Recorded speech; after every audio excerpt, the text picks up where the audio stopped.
of us made the New Year's resolution to maybe manage our money a little better, whether that's investing more, budgeting, or paying off some debt. So Mike Johnson teaches personal finance at Madison College. He joins us now with some ideas on how we can achieve those goals. Good morning. Good to see you. Good morning. Thanks for having me back. So I was always taught when I was growing up, you don't spend what you don't have. But and this is from Depression-era parents. It's just not as simple as that, but is it? I guess maybe it is. I think it really can be, and I think the critical element here is to develop sound financial habits. And Warren Buffett, who's generally regarded to be the world's best investor, The Oracle of Omaha. Oracle of Omaha, has said more than once that the chains of habit are too light to be felt until they're too heavy to be broken.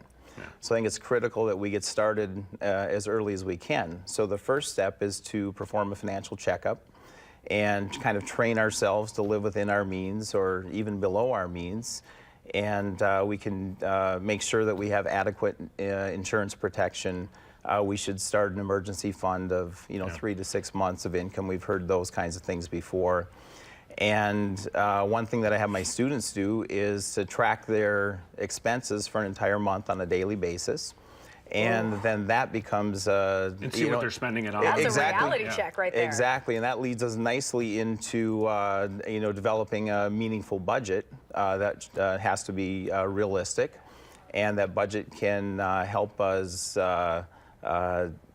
find ways to maybe start saving money if we dig into it on a line-by-line basis. We can prepare more meals at home. We can pack our lunch. We can, do those sorts of things that will lead us nicely into maybe finding ways to start saving and investing. I know sometimes budgets are great on paper, and they're very easy to fall out of, though. Are there any tips from you as far as sticking to what you've got on there? I mean, really, it comes down to discipline, and again, being a disciplined consumer and learning to live, again, within your means. And it really doesn't matter if we make $20,000 a year or $200,000 a year.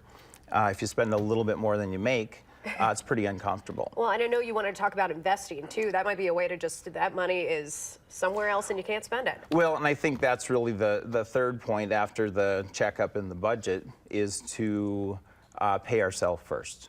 So again, hopefully we've heard those things before, but that's the number one thing after 20 plus years of teaching that my students tell me they thank me for, getting them to think about, okay, I need to be disciplined. I need to have this money automatically taken out every month, every paycheck. If you have a 401k as an option and there's an employer match, that's absolutely the starting point. Can't leave free money on the table. Absolutely. And if not, then we can explore Roth IRAs, traditional IRAs, things like that as well.